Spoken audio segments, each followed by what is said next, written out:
Welcome to our Biz Huddle podcast. I'm your host, Mitch Cuthbert, Creative Director at Baker Creative.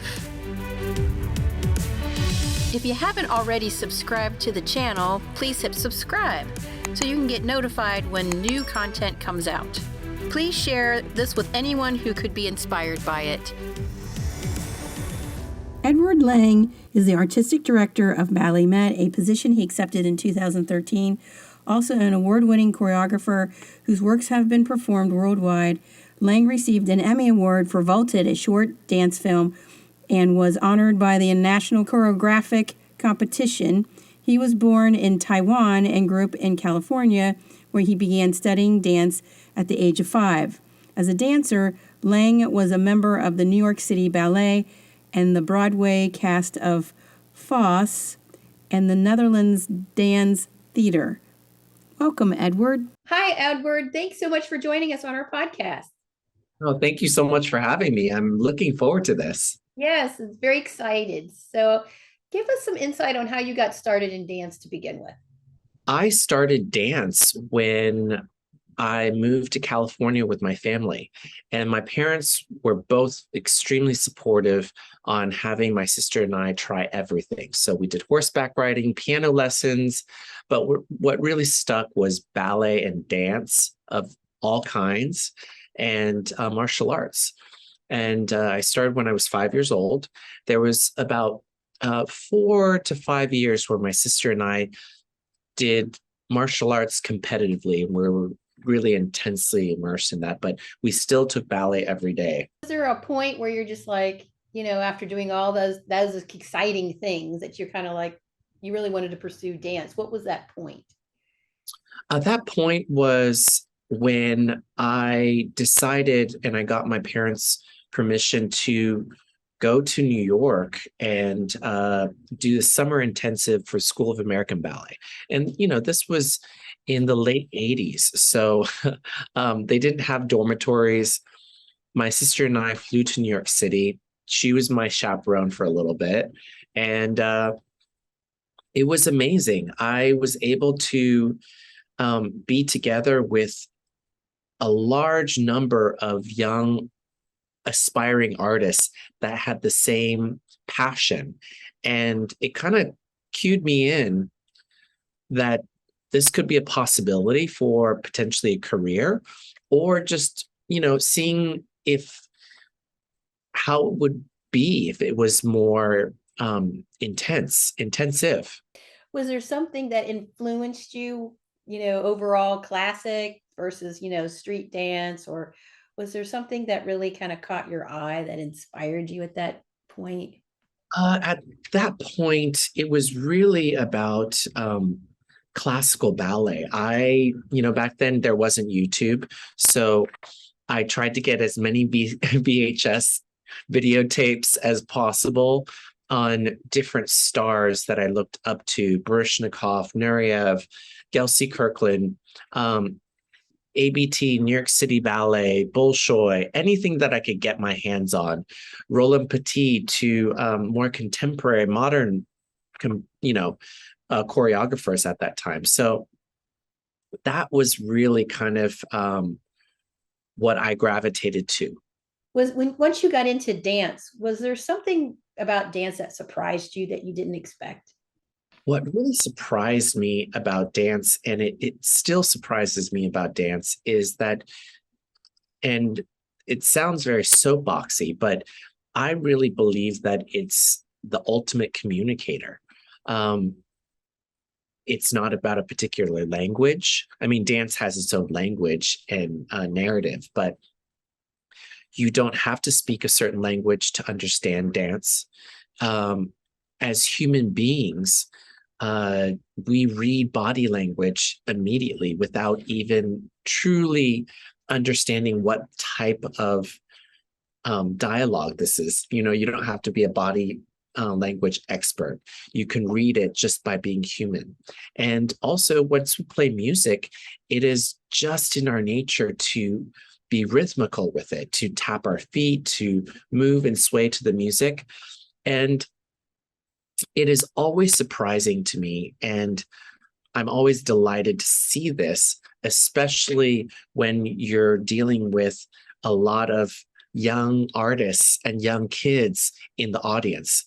And whether it's a BalletMet lecture demonstration or our Nutcracker performance, or what we just finished, Dorothy and the Prince of Oz, where we had a huge amount of families and ballets that are really about access points for our community.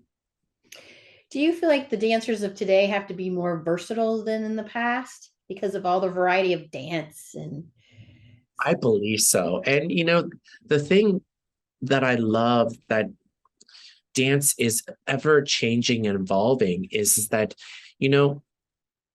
dancers now are not just required, but asked. And I think that dancers love this, is they have the access to such a wide range of dance. No longer is there such barriers between modern, contemporary, neoclassical and classical ballet, or hip hop, or different genres of dance. It's these different disciplines are kind of collaborating and being finding new opportunities to voice itself. when should students start to take dance seriously? What is that point? It's different for everybody's journey. There are some people that start very young, like myself. We offer movement classes to age 3 starting, so it's pretty early. We generally don't like women or young men to start point and up until a certain age. But in terms of seriousness, that really depends on the individual and how they feel. Some have a very interesting journey. For instance, there's a company member at BalletMet, and she was really, I guess, serious, but then decided that she wanted to go to university. She went to university, she graduated, and she decided that she would like to pursue a professional career. And that's already in her early 20s. And some people make the decision like I did when I was 12, 13 years old. So everyone's really different. Some people are already serious from day one.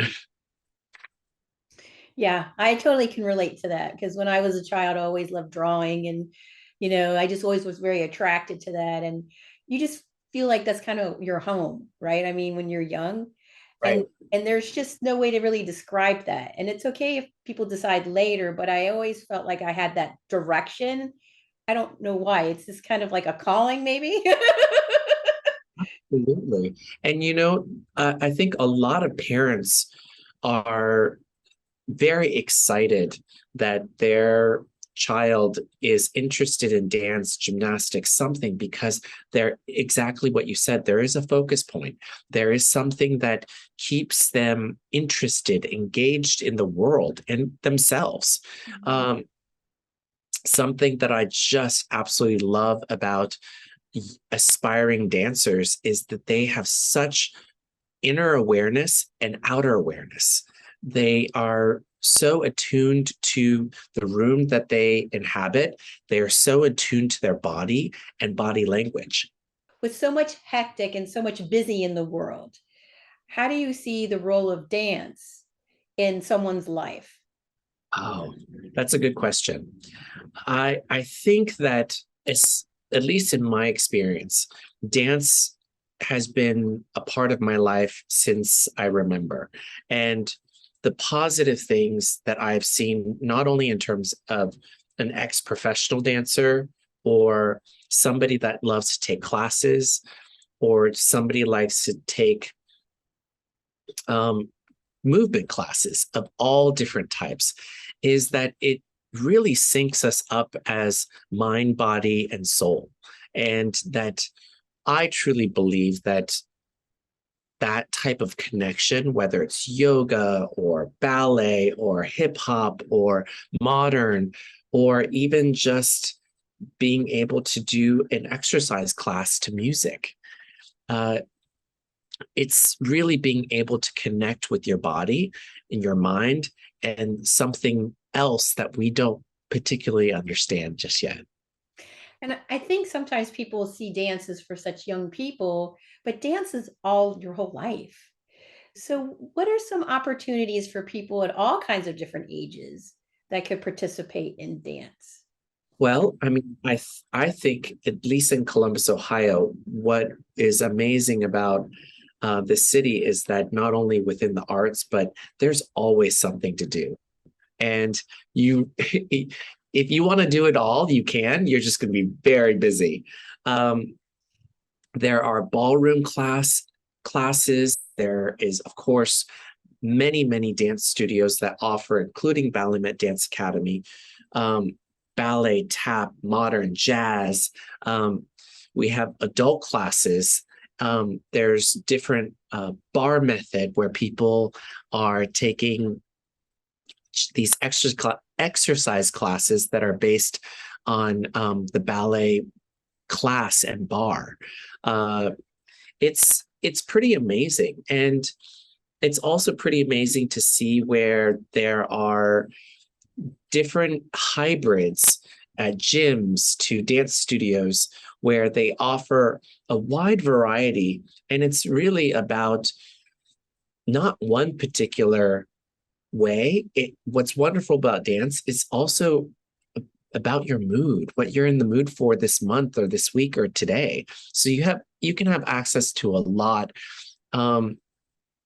I always believe and say that people that come to see our productions, our main company productions, that it's a quick sort of airplane or travel around the world, especially our mixed bills, where you have many choreographers with different voices from all over the world.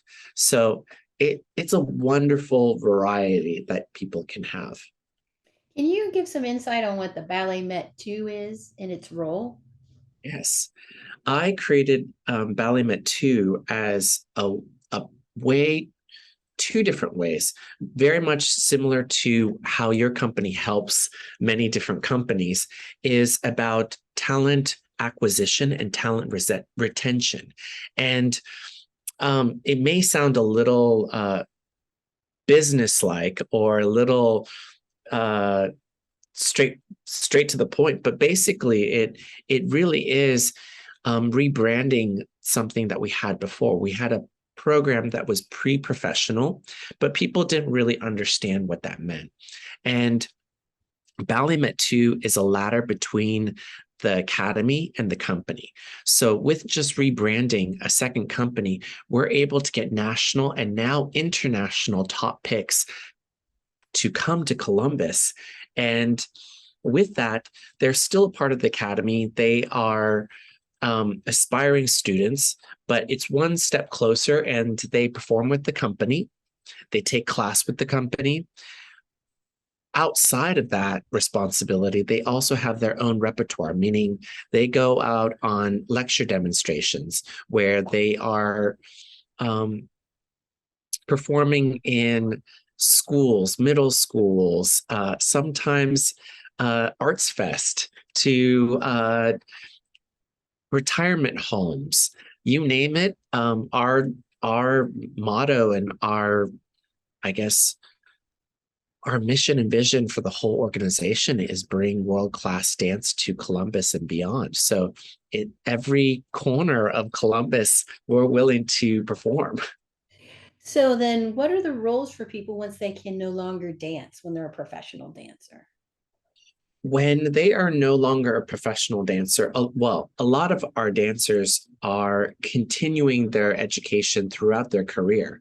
So I've been in many companies around the world, and I find that dancers tend to be very curious and bright and ambitious and go-getters.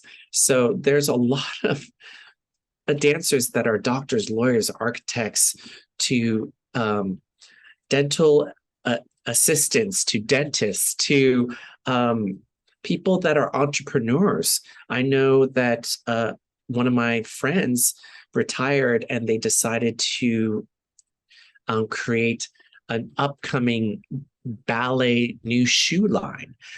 Some people retire and make leotards. Some people retire and become fashion designers. It's really astounding how dancers understand how limited and how quick this career is, and that they know that there's another journey ahead of them. So most of them are very well prepped.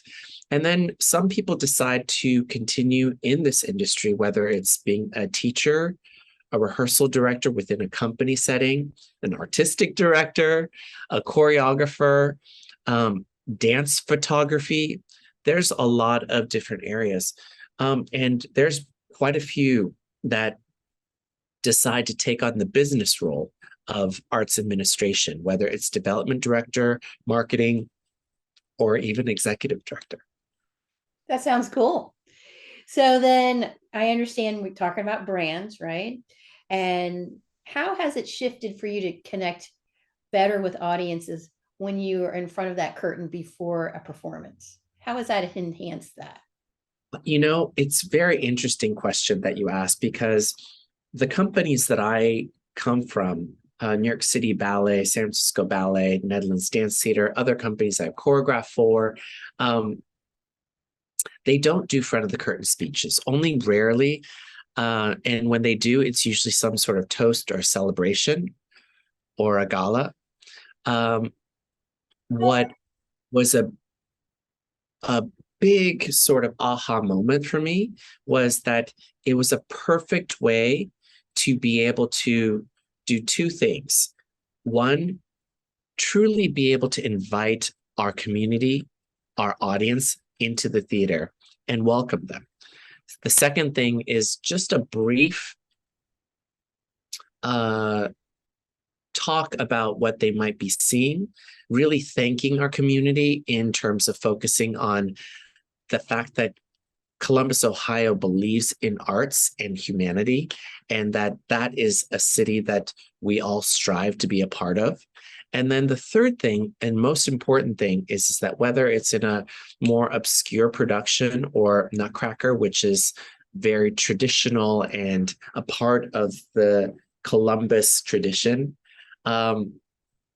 is that you don't have to understand ballet to enjoy it. People are very intimidated by the arts, and I want them to feel free to enjoy it, to clap. It doesn't have to be the right time. It can be any time they want to. You don't have to have a pedigree. You don't have to have a master's in arts and science to enjoy it. Dance truly is for everybody, and storytelling, whether it is a narrative or it is a non-story ballet, is still a story that invokes emotion. For instance, if you go and see a painting or a sculpture in a museum or a gallery, one of the beautiful things about visual arts is it truly asks you to find your own way through this experience of art. And I want to show the audience that's come to see dance, it can be exactly the same way. That's awesome. We totally believe in the same thing. It's that customer experience, that exploration, having them fill in the blank to finish the sentence. Absolutely.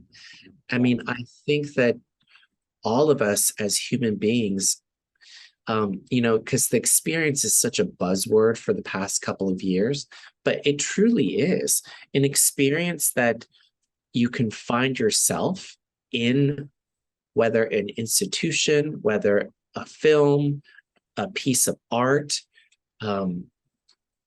opera, to just even spoken word, or anything that invokes the human nature, which that's what art is. Mm-hmm. It is ultimately, I believe, what we all want, which is a sense of belonging. Mm-hmm. An expression of that belonging as well. So, being the dancer that you were, what made you transition into choreography? It was by a dare. I dancing in Europe, and one of the choreographers at the time saw that I had a lot of ideas. So they dared me to make my own piece. And luckily I did. And I absolutely just fell in love with the experience. I had 4 days to make a duet, and I got to pick a piece of music that I loved listening to. And what kind of kicked everything even off as a choreography career is they filmed it, and by happenstance, somebody saw a video of my parada and gave me my first shot at a program in New York City. And I got a good review and in the New York Times, and then it started just kind of moving forward.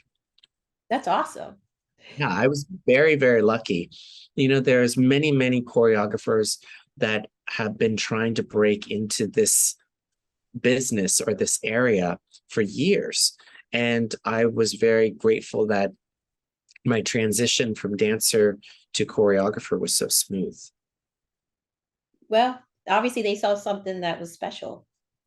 Well, I'm very lucky and grateful that they saw something. So when you guys are looking at the season, how do you strike the balance between new work and traditional work? It's a really interesting thing in terms of programming for the organization and for the academy. Nutcracker will always be a part of our programming. Where Nutcracker goes is where BalletMet goes. But beyond that, I usually like to have 2 additional full lengths that are great access points for my community to engage in dance. So usually Nutcracker is potentially a first touch point. And then I'd like 1 or 2 for them to look at the season and say, oh, I love the Nutcracker, or I loved this, or heard about this. Let me try this. And I love to do productions, at least 2 other ones in the season. We usually do 6 programs a year that are not only family friendly, but it's more about inviting and having a better access point for the whole community to come and engage with BalletMet. And then once, hopefully, we can bring them on a journey, and then hopefully they decide to try one of our mixed reps or a little bit more of an obscure full-length ballet. And that way, we're able to give them a huge variety of dance. And that's really the motto of our programming, is to be able to bring world-class dance. And what does world-class dance mean? It means the best choreographers out there that usually cities that are our size don't get to see. So I work really hard to bring choreographers and dancers of note to Columbus, because I think our city deserves it, and our city is very, very astute on what great art and dance is. So that's how I try to kind of balance everything out. And it is also a strategy where this type of repertoire and this type of programming attracts the best dancers internationally and nationally. So then again, the city, it's very much one feeds another. So when it's all said and done, what kind of legacy would you like to leave personally? Oh my gosh. I've never really thought about that. I've always thought about what some of our impact, and once we have, I guess, not reached some of it, I'm always looking on to see the next plateau that we can. But my job, I look at it like this, is I am leading a team, leading an organization, but truthfully, I'm one of many people of a large and long relay race. And so my legacy, I believe, is creating a culture where people understand the power of dance and that they understand that BalletMet is here to stay in Columbus. We're 45 years strong, and we're looking at the next 45. And I believe that that is the conversation that I like to have constantly and continue for people in Columbus and BalletMet to have, because it's very powerful in this role to see the impact that you can have in such a wide variety of demographics of age and areas. Absolutely. That's a wonderful legacy. Well, I appreciate your time. I know you're super busy, and thank you for educating us on the direction of the BalletMet. Thank you, Michelle. And I really look forward to seeing you at the theater, but also I love and appreciate everything that you're doing for your clients and making this city better and better and better. Oh, thank you so much.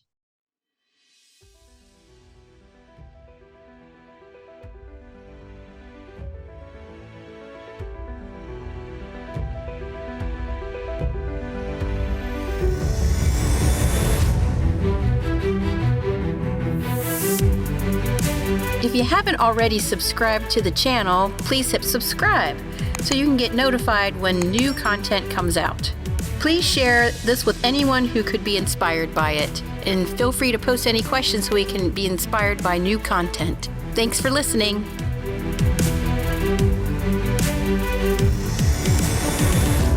If you're interested in learning more, visit our website at bakercreative.co.